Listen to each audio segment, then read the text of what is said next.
आदरणीय मंच भाईजी मनोजराव जरांगे साहेब आपल्याला सांगतो की दिल्लीमध्ये जाट मराठा गुर्जर आणि पाटीदार यांची संयुक्त कृती समिती तयार झालेली आहे। आरक्षण आणि किसान आंदोलनासाठी आपण एकतेचं प्रदर्शन करावं अशी मेरी गुजारिश आहे।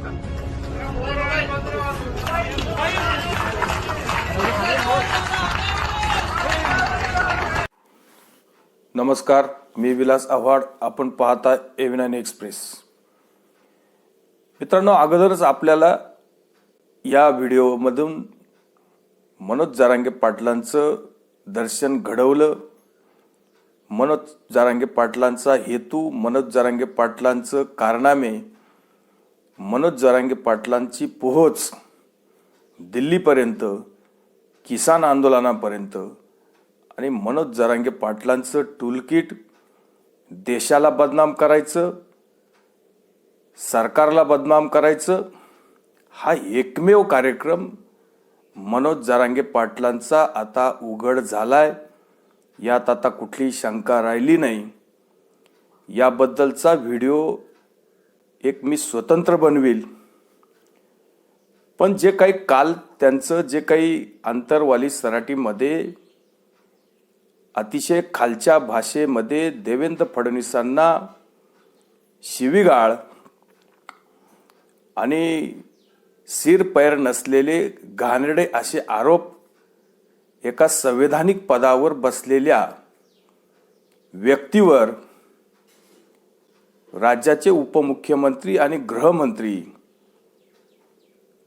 आणि या राज्यातील जनतेने त्यांना लाखो मतं देऊन 4-5 वेळा राज्याच्या विधानसभेमध्ये पाठवलेले देवेंद्र फडणवीस यांच्या बाबतीत जे काही घाणेरडे आरोप मनोज जरांगेंनी केले, याची देशभरातून राज्यभरातून निंदा होते। आणि निंदा का होऊ नये? संविधान आहे, लोकशाही आहे, ज्याला त्याला बोलण्याचा अधिकार आहे। ठीक आहे, लोकशाहीने तुम्हाला बोलण्याचा अधिकार दिलाय, म्हणून तुम्ही मर्यादेच्या बाहेर आणि आपली जबाबदारी न पाळता फक्त राज्यामध्ये दंगली कशा होतील, जाळपोळ कशी होईल, मारामाऱ्या कशा होतील, जाती जातीमध्ये भांडणं कशी होतील, याच एकमेव उद्देशाने जे जरांगे पाटलांनी काल आंतरवाली सराटीमध्ये मराठा आरक्षणाचा मुद्दा बाजूला ठेवून ज्या प्रकारे गृहमंत्र्यांवर खालच्या भाषेत, कमरेखालच्या भाषेमध्ये जे काही वार केले आणि आवारच्या भाषेत अगदी या व्हिडिओमध्ये आपल्याला त्यांच्या तोंडामधून जी काही गटार वाहिली, ती गटार सुद्धा आपल्याला व्हिडिओमध्ये सांगता येत नाही, अशा पद्धतीच्या शिव्या ते राज्याच्या गृहमंत्र्यांना देऊ शकतात। खरं तर या सगळ्या गोष्टीची आपल्याला लाज वाटते, पण राज्याचे गृहमंत्री इतके शांत कसे, इतके संयमी कसे? या गोष्टीवर रिॲक्ट कोणीही झालं असतं। अशा पद्धतीच्या शिव्या कोणाला जर कोणी देत असेल तर त्यावर लोक काही करून उठतात, पण अतिशय संयमी माणूस, अतिशय शांत, कायद्याची ज्या माणसाला संपूर्ण जाण आहेत, त्याला राज्यामध्ये अशांतता कुठेही पसरवायची नाही। आणि कुणी देवेंद्र फडणवीसांना शिव्या दिल्या, आई बहिणीवरून शिव्या दिल्या, म्हणून देवेंद्र फडणवीसांची प्रतिमा खराब होणार नाही, हे सुद्धा देवेंद्र फडणवीसांना माहिती आहे। जेवढ्या जेवढ्या शिव्या देवेंद्र फडणवीसांना लोक देतील, तेवढे तेवढे देवेंद्र फडणवीसांची प्रतिमा नक्की उंचावेल, याची सुद्धा खात्री लोकांना पण आहे। या माणसाने मीडियामध्ये येऊन काय म्हणावं की सागर बंगला सरकारी बंगला आहे, तो काय माझा खाजगी बंगला नाही आणि इथं कुणीही येऊ शकतं. सरकारी कामासाठी सागर बंगल्याचे दरवाजे कधीही खुले आहेत, 24 तास खुले आहेत. आणि अशा घाणेरड्या आरोपांना त्यांनी उत्तर सुद्धा अतिशय मोजक्या शब्दात दिलं. सरळ सांगितलं की आंदोलनाच्या ठिकाणी येत, कुणी कायदा मोडू नये, कायदा हातात कुणी घेऊ नये आणि जर कायदा कुणी मोडला तर पोलिसांचं काम करतील. यापेक्षा जास्त ते काहीच बोलले नाही. फक्त उद्धव ठाकरे आणि शरद पवारांची भाषा जेव्हा मनोज जरांगे बोलू लागलेत, जे आरोप उद्धव ठाकरेंनी आणि शरद पवारांनी देवेंद्र फडणवीसांवर केलेले आहे, वारंवार केलेले आहेत. जरांगे पाटील काही नवीन काहीच बोलले नाही. हे सगळे राजकीय आरोप, दुनियाभरचे आरोप देवेंद्र फडणवीसांवर या सगळ्या विविध पक्षांतील, शिल्लक पक्षांतील लोकांनी वारंवार लावून झाले आहेत. हा पक्ष फोडला, तो पक्ष फोडला, हा पळाला, तो पळाला, त्याला पळून लावला, याला फोडला, त्याला फोडला. हे सगळे आरोप लावून झालेले. जरांगे पाटलांनी नवीन काही केलं नाही. फक्त आंदोलन करणाऱ्या माणसाने ज्यांचा हेतू शुद्ध पाहिजे तो हेतू शुद्ध राहिला नाही. आता ते तुतारी वाजू लागले, मशाली हातात घेऊ लागले. तेव्हा फडणवीसांनी सांगितलं की जेव्हा उद्धव ठाकरेंची भाषा आणि शरद पवारांची भाषा ज्या पद्धतीची आहे त्याच पद्धतीची भाषा जेव्हा मनोज जरांगेंकडून आली, तेव्हा बाकी अशा पद्धतीचं वळण या गोष्टीला लागले. आणि मग यावर ते जास्त काही बोलले नाही. अजित पवारांनी सांगितलं, ऐकून घेतोय म्हणून काही बोलायचं. मंत्र्यांना तुम्ही शिव्या देणार,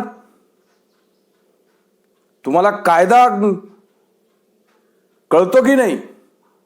लोकशाहीमध्ये बोलण्याचा अधिकार आहे म्हणून तुम्ही तोंडात येईल ते बोलायचं.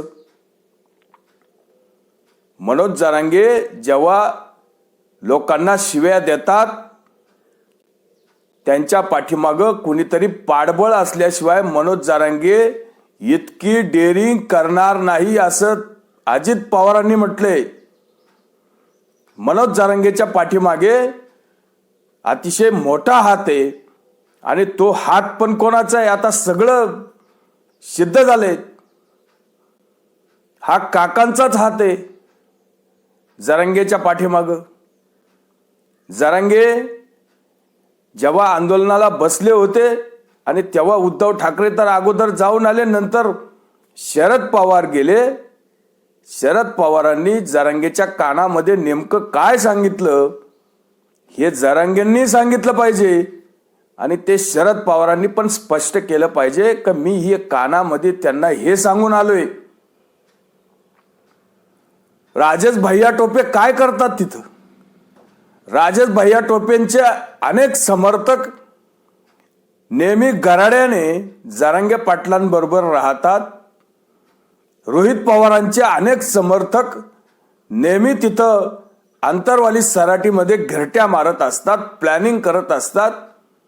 या सगळ्या गोष्टी अतिशय स्पष्ट झाल्यात. हे सगळं चित्रण पोलिसांकडं आहे. हे सगळं नावं पोलिसांकडं रेकॉर्डला गोपनीय माहिती आहे. या बाबतीत कुणी आता उगाचच गैरसमज करून घेऊ नका. या सगळ्या गोष्टी पोलिसांना माहीत असतात. पोलीस योग्य वेळेचा वाट पाहत असतात. तेव्हा अजित पवारांनी सुद्धा जे सांगायचं ते अतिशय स्पष्ट शब्दात सांगितलंय. कुणी कायदा हातात घेतला तर त्याच्या पद्धतीने कारवाई होईल. आणि मुख्यमंत्र्यांनी दाखवून दिलं की मी उद्धव ठाकरे नाही आहेत, मी मैत्रीला जागणारा माणूस आहे. अरे ज्या फडणवीसांनी स्वतःचं मुख्यमंत्री पद एकनाथ शिंदेंना देऊ केलं आणि त्या फडणवीसांना कुणीतरी एक आंदोलनकारी आई बहिणीवर शिव्या देतोय, मीडिया त्याला लाईव्ह दाखवते, मीडिया त्याला टीका बोलते. खरं तर मीडियाला सुद्धा थोडी लाज वाटायला पाहिजे. धडाधड शिव्या देतात आणि मीडिया त्याला टीका बोलतात. या गोष्टीवर सुद्धा कुठंतरी नियंत्रण आलं पाहिजे की अशा पद्धतीने शिव्या देणं किती चांगले. म्हणूनच तुम्हाला सांगतो की एकनाथ शिंदेंनी सांगितलं, अप्रत्यक्षरित्या दाखवून दिलं की मी मैत्रीला जागणारा माणूस आहे. जे आरक्षण 2018 मध्ये देवेंद्र फडणवीसांनी दिलं होतं, खरं तर तेच 2.5 वर्षामध्ये टिकायला पाहिजे होतं. ते उबाटा सेना प्रमुख माजी मुख्यमंत्री उद्धव ठाकरेंनी केवळ आपल्याला प्रशासकीय कुठली माहिती नाही, 2.5 दिवस मंत्रालयात गेला नाही, घरकोंबड्यावानी फेसबुक लाईव्ह केलं, 1 नंबरचा मुख्यमंत्री बनून वाहवा लुटली, चाय बिस्कुटवाले पत्रकार बरोबर घेऊन सहानुभूती लाटण्याचा प्रयत्न केला. त्यांना देवेंद्र फडणवीसांनी हायकोर्टात टिकलेलं आरक्षण सुप्रीम कोर्टामध्ये टिकवता आलं नाही. त्या देवेंद्र फडणवीसांना आज मनोज जरांगे पाटील शिव्या देतात. 2.5 वर्ष घर कोंबड्यावानी घरात बसलेल्या कोंबड्याला कधी मनोज जरांगेने प्रश्न विचारला की 2.5 वर्षात तुम्ही काय केलं? 40 वर्षात शरद पवारांनी मराठा समाजाला आरक्षण दिले, त्यांना कधी तुम्ही प्रश्न विचारला का? मराठा इतरही लागल तेवढे मुख्यमंत्री होऊन गेले, त्यांना तुम्ही कधी विचारलं की आमच्यावर का अन्याय झाला, आम्हाला तुम्हाला इतक्या दिवस आरक्षण का देता आलं नाही, का समाजाला मागासले पण मिळालं नाही? एकेरी भाषेत 100 वेळा मनोज जरांगे पाटील फडणवीसांना शिव्या देतात. मुख्यमंत्र्यांना का शिवी दिली नाही? का अजित पवारांना शिवी दिली नाही? का शरद पवारांना शिवी देत नाही? का उद्धव ठाकरेंना शिवी देत नाही? किंवा का काँग्रेसच्या मराठा आमदारांना शिव्या देत नाही? एक ब्राह्मण आणि सॉफ्ट टार्गेट म्हणून फडणवीसांना जरांगे पाटील शिव्या देतात का? त्यांची जात छोटी आहे, कमी समाज आहे आणि तुम्ही उच्चभ्रू आहे. अशा पद्धतीनं हे शिवीगाळी देणं आणि गटारगंगा आपल्या तोंडामधून वाहणं अतिशय नीच प्रकार आहे. ही राज्याला लागलेली कीड आहे. ही महाराष्ट्राची संस्कृती नाही. शिवाजी महाराजांनी अशा पद्धतीनं महाराष्ट्राची दैना होईल आणि अशा पद्धतीनं लोक संवैधानिक पदावर बसलेल्या लोकांना शिव्यागाळ करतील, हे स्वप्न शिवाजी महाराजांनी पाहिलं नव्हतं. एकनाथ शिंदेंनी अतिशय व्यवस्थित समाचार या माणसाचा घेतलेला आहे. कुठल्या आंदोलनासाठी एकनाथ शिंदेंनी सांगितलं मुख्यमंत्री गेले होते? 2दा मुख्यमंत्री आंदोलनास्थळी गेले, आंतरवाली सराटीत गेले, नवी मुंबईत गेले. ज्या ज्या मागण्या मनोज जरांगे पाटलांनी केल्या, ए असेल, बी असेल, सी असेल, डी असेल, त्या सगळ्या मागण्यांचा समावेश मुख्यमंत्र्यांनी केला. या सगळ्या मंत्रिमंडळामध्ये देवेंद्र फडणवीस पण असतात, त्यांनी कधी मराठा समाजाच्या ह्या सगळ्या मागण्यांना विरोध केला? तुमच्याकडे कुठला पुरावा आहे? तुम्ही कसं सांगू शकता की मराठा समाजाच्या आरक्षणाला देवेंद्र फडणवीस विरोध करतात म्हणून? काहीही बोलायचं आणि फक्त एक अजेंडा राबवायचा, शिवीगाळ करायची आणि वेगळं वळण फक्त आरक्षणाच्या मुद्द्याला कलाटणी देऊन हे आरक्षण आंदोलन कसं ताणेल आणि जनतेमध्ये गैरसमज कसा निर्माण होईल, हीच एक दूषित भावना जरांगे पाटलांकडे आणि ती लोकांनी पाहिली. तेच मुख्यमंत्र्यांनी अतिशय कडक शब्दात जी काही सांगितलंय की आता हायगाय कोणाची होणार नाही. हा देश, हे राज्य कायद्याने चालतं, कायदेशीर बाबी इथं असतात. ज्या गोष्टी आम्हाला शक्य होत्या त्या आम्ही 10% आरक्षण देऊन सोडवल्यात. त्याच्यासाठी आम्हाला सुप्रीम कोर्टामध्ये हे आरक्षण टिकण्यासाठी विशेष प्रयत्न करायचे. आणि तुम्ही बाकी सहकाऱ्यांना शिवीगाळ करणार, कमरेखालचे वार करणार, असं चालत नाही. सलायनामधून विष हे पत्रकारांना सुद्धा पटतं का? पत्रकार प्रश्न विचारतात देवेंद्र फडणवीसांना.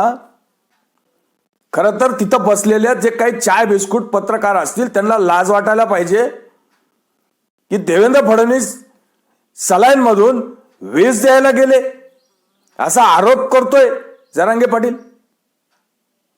ही भाषा कोणती? हे काय बोलतोय? राज्य कुठं चाललंय? राज्याची संस्कृती कुठं चालली? वेगवेगळं बोलायचं, रोज उठून शिव्या द्यायच्या, देवेंद्र फडणवीसांना टार्गेट करायचं. पहिल्यापासून आम्ही सांगतोय की हे देवेंद्र फडणवीसांच्या विरुद्ध अतिशय मोठं काकांडी रचलेलं षडयंत्र आहे. याचा पर्दाफाश एक दिवस होईल. हे आंदोलन वगैरे काही नाही. भोळ्या समाजाला बरोबर घेऊन उभं केलेलं हे षडयंत्री आंदोलन, हे टूलकिट आहे. हे दिल्लीवरून आलेले, हे महाराष्ट्रातल्या काकांनी अतिशय व्यवस्थितपणे याचं नियोजन, मायक्रो नियोजन करून रोहित पवार, टोपे साहेब यांच्या माध्यमातून या सगळ्या गोष्टी होतात. आता लपून कुठलीही गोष्ट राहिलेली नाही. पक्ष कसा चालवायचा हे फडणवीसांनी तुमच्याकडून शिकायचं. फडणवीस काय भजनी मंडळ घेऊन बसलेत का? फडणवीस एक राजकारणी आहेत, शरद पवार एक राजकारणी आहेत, उद्धव ठाकरे एक राजकारणी आहेत. ज्यांनी त्यांनी राजकारण करायचं. राजकारणामध्ये ह्या सगळ्या गोष्टी होतात. कोणी कोणाचे हात धरले पक्ष फोडायला? राजकारणामध्ये लोक टाळ वाजवण्यासाठी येत नाही. राजकारणामध्ये राजकारणच होत असतं, नाही तर त्याला भजनी मंडळ म्हणतील. तेव्हा मुख्यमंत्र्यांनी अगदी व्यवस्थित शब्दात या गोष्टीची दखल घेतली. मुख्यमंत्री असताना मी कधीही इगो ठेवला नाही, परंतु आता जी काही त्यांची भाषा आहे ती भाषा राजकीय भाषा मला वाटते आणि त्याच्या मागे कोणीतरी बोलतंय, बोलवतंय, अशा प्रकारचा वास येतोय. आणि त्यामुळे यामध्ये कुठल्याही राजकारणाला बळी न पडता मराठा समाजाने आपल्याला सरकारने दिलेला निर्णय जो आहे, हा सरकारने दिलेला निर्णय पूर्णपणे विचारांती निर्णय घेतलेला आहे. आणि आज मुख्यमंत्री, उपमुख्यमंत्री यांच्याबद्दल अशा प्रकारचं वक्तव्य करणं, खालच्या पातळीवर जाऊन बोलणं, ही आपली संस्कृती नाहीये. ही महाराष्ट्राची संस्कृती नाहीये. आंदोलनकर्ते अनेक होऊन गेले. आज देवेंद्रजींच्या बाबतीमध्ये कुठला आरोप केला त्यांनी? अशा प्रकारचं कुणीतरी त्यांना सांगायला लावतंय का? याचा त्यांनी विचार केला पाहिजे. जर देवेंद्रजी मराठा समाजाच्या विरोधामध्ये असते तर त्यांनी मागच्या वेळेस जे आरक्षण दिलं, आम्ही सगळे एकत्र होतो, मराठा समाजाला आरक्षण मिळवून दिलं, त्यासाठी खूप मेहनत आम्ही घेतली. त्यावेळेस हायकोर्टामध्ये देखील टिकवलं. ते हे टिकलं नाही, ते सुप्रीम कोर्टामध्ये. याला जबाबदार कोण आहे? आणि म्हणून अशा प्रकारचे खालचे पातळीवरचे आरोप हे महाराष्ट्र सहन करत नाही. महाराष्ट्राची ती संस्कृती नाही, महाराष्ट्राची ती परंपरा नाही. आणि त्यांनी सांगितलंय अप्रत्यक्षरित्या की मी उद्धव ठाकरे नाहीत. अशा प्रकारचं कुणी सहकाऱ्यांच्या बाबतीत वाईट हेतूने शिव्यागाळ करणार असेल तर त्याची दखल घेतली जाईल. आणि हे होणार नाही. आता कोणी शिव्या देईल, कोणी काहीतरी बोलेल, काहीतरी राज्यामध्ये दंगली करण्याच्या हेतूने लोकांमध्ये गैरसमज निर्माण करणार, अशी गोष्ट आता होणार नाही. याची कडक दखल घेतली जाईल. पोलिसांचं काम करतील. अतिशय योग्य शब्दामध्ये मुख्यमंत्र्यांनी समाचार घेतला. चांगलं वाटलं, व्यवस्थित वाटलं. राज्याची परिस्थिती या अशा स्फोटक आंदोलनामुळे किंवा स्फोटक विधानांमुळे खराब होऊ नये इतकीच आपली अपेक्षा राहील. तुर्तच थांबतो. व्हिडिओ आवडला असेल तर लाईक करा, शेअर करा. धन्यवाद.